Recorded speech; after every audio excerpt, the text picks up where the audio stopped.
Hi, my name is Kiefer And my name is Emily Rice. We're sophomores at LHS and members of Lancer Media. And I'm an editor. And I'm a managing editor. Today we're going to be speaking to Michael Borenstein, owner of Brightview Counseling in Charlotte, North Carolina. We will be talking to him about mental health in teens. Start off, tell us a little bit about yourself and what your position is. My name is Michael. Currently live in Charlotte, North Carolina. I own a small private practice here. Right now we have 4 therapists, including myself. We specialize in a few different things, and we start seeing clients ages 5 and up. Some of our specialties are anxiety, depression, addiction, autism, ADHD, oppositional defiant disorder, just different life stressors and behavior modifications. So we try to do things a little bit differently and see, a broad range of different clients. For my education, I went to undergrad at Rutgers University in New Jersey, and then I got my master's degree at a small school in DC called the Chicago School of Professional Psychology DC campus. After that, my wife and I moved down to Charlotte. I got an agency job. Worked there for a few months, did not like it, ended up going into a private practice with another group. And then after about 2 years or so, I decided to start my own private practice, and here we are now. So how did you become interested in psychology and mental health?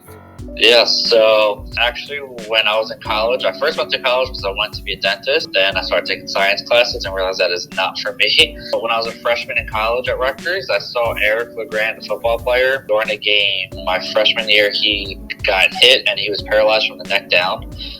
Doctors thought he would never be able to breathe independently again or have any feeling in his body, but he never really let that impact him.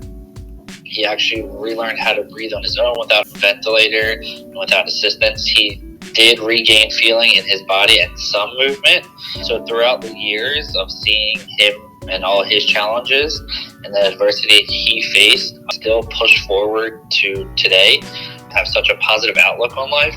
I realized that I want to help others kind of have that same outlook, even if they've faced different challenges and struggles. So that was one thing. And then also in my time at Rutgers, I took a mentorship program at a local high school to help guide high school students through the rest of their junior and senior year of high school in order to earn a full ride and full scholarship from Rutgers. And kind of seeing that positive impact I could have on these students helped further fuel my passion for helping others. About how long did your education take throughout those years? So undergrad was 4 years, and then graduate was 2 years, so a total of 6 years of bachelor's to master's. So why did you specifically sort of gear a little bit towards more students, just because of your experience with them? I would say just that experience while I was in college, just got to see and work with students and teens. Like I said, I was with the high school population there, so that kind of helped gear me towards that population when I started my practice. I see a broad range of clients. Most of my clients are probably that middle school, high school range right now. I think just seeing them and helping them realize this is the population I want to work with. A lot of times and oftentimes you don't see teens or kids get that help and support. So it's kind of nice that I was able to provide that support when I was in college. I just want to continue providing the support outside of college, just in a different environment now per se. I think there's a major difference between how you would treat teenagers versus adult clients if that was more your population. Yes and no. Different because as teens, they're still under their parents' household. They still have to follow rules at home and all that stuff. So it's a little bit different because I encourage parents to be involved within the process because, they are in charge of the household. They make the rules and all that at home. So there still is that difference. A lot of issues I see from kids, adults, but stem from a younger age that's not really addressed at a younger age, and then you see that impact adults harder as they get older. So kind of addressing that earlier on can help as teens and kids develop. But I also think there's still a stigma with teens' mental health. So a lot of teens are afraid to admit that they're in therapy, but in reality, I tell most of my clients, I guarantee you, there's someone else in their class that is in therapy. So this is why at my practice, Brightview Counseling, we try to make therapy fun. We call it therapy with a twist, actually. So it's not what people see in movies with the clients on the couch, eyes closed, feet up, where that's traditional talk therapy. But we like to make things more fun and interactive and engaging. So when it's nice outside, we'll go outside and play games, throw a ball around, go for a walk. If it's gross outside, just stay inside, play games, worksheets, activities. And I also bring my dog to the office. So that helps with, making it a little bit easier and more comfortable environment for clients. So you mentioned teens being scared to mention if they're struggling. Is that why you think they're not paid attention to, or do you think they get enough attention with their mental health? Yes and no, kind of the answer. So I think we're starting to see more care and attention to mental health.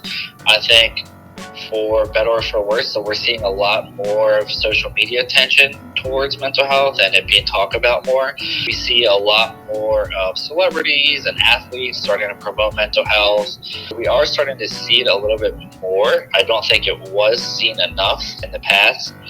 I think a lot of it really, as far as that attention, it really starts at home and then transfers to the school system. Here in Charlotte, I'm seeing schools starting to implement more electives on mental health. There's more opportunities for therapists within the school right now, at least in the Charlotte area. So I think that we're starting to see that turn where, yes, teens are getting more access to that care, but it wasn't like that in the past. So it's definitely improving, so that's good. Yes. I guess another thing a lot of people would be worried about is some disparity in how they're going to be treated in a therapy space based on if they're a guy or a girl or their race, religion, anything like that. Have you really had any experience with problems like that? Any experience in general? No, as a therapist, when we're in school, we're trained to, we don't put our biases out there. We are ourselves. We don't put our values, belief systems, or whatever into the room. So, you do hear horror stories where, the therapist tried this or brought this up when they shouldn't have, which is extremely unethical. But as far as just the quality of mental health or quality of care, I don't think there's much of a quality issue. I would probably see it more as a quantity issue, to be honest, especially with lower socioeconomic status areas. In lower income areas, there's less access to care. Then also insurance plays a role. So right now, there's a lot of therapists accept insurance, but we're starting to see therapists stray away from insurance and be self-pay only, which will also limit that access of care. So I think some of that care that we do see may be limited based off socioeconomic status, unfortunately, in some areas, which hopefully, there are programs that are starting to become more, created. Right now in Charlotte, former football player Steve Smith is creating a 24/7 mental health facility for these people that can't afford or have that access to care. As far as that disparity in quality, I don't really think there's much. I think it's, like I said, more of a quantity issue. How has being a parent affected your experience with mental health? Yeah, so I'm still a new parent, about 7.5 weeks in as a parent, but I think being a therapist kind of allows me to practice what I preach as a parent. So I help teach, educate, and provide different coping skills and help others through their struggles. So I think having the skill set of what I can teach others, I can hopefully utilize within my own household. I also think that a lot of what I've learned, a lot of what I have experienced with other clients, I can be all right, well, I've tried this with this client or this type of family and it did or didn't work. So I can kind of use, evidence-based practices within my own home based off what I've been able to use within the office. Do you think all parents should gain knowledge on this topic? Yeah, I do think all parents should be aware. So one big thing that we do at our practice is I incorporate the parents within every session. I try to encourage the kids to explain to the parents, hey, this is what we talked about, or this is the homework I have to do, or whatever. I think you see a lot of different generations have different views on mental health. Years ago, you would hear someone just really say, get over it, move on. But in reality, it's not that easy nowadays. I think parents learning to have empathy and understand the true impacts of mental health is important for not just their children, but just really society as a whole. Yeah, I agree. Are there any things that you think an average adult, or maybe not someone that's related to you, but just someone in your general everyday presence could do to be mindful about these things? Maybe a teacher. I think being aware of warning signs is key. So when someone cries out for help, it's not always, or not really just an attention call. It's they probably do need help. Listening is also important.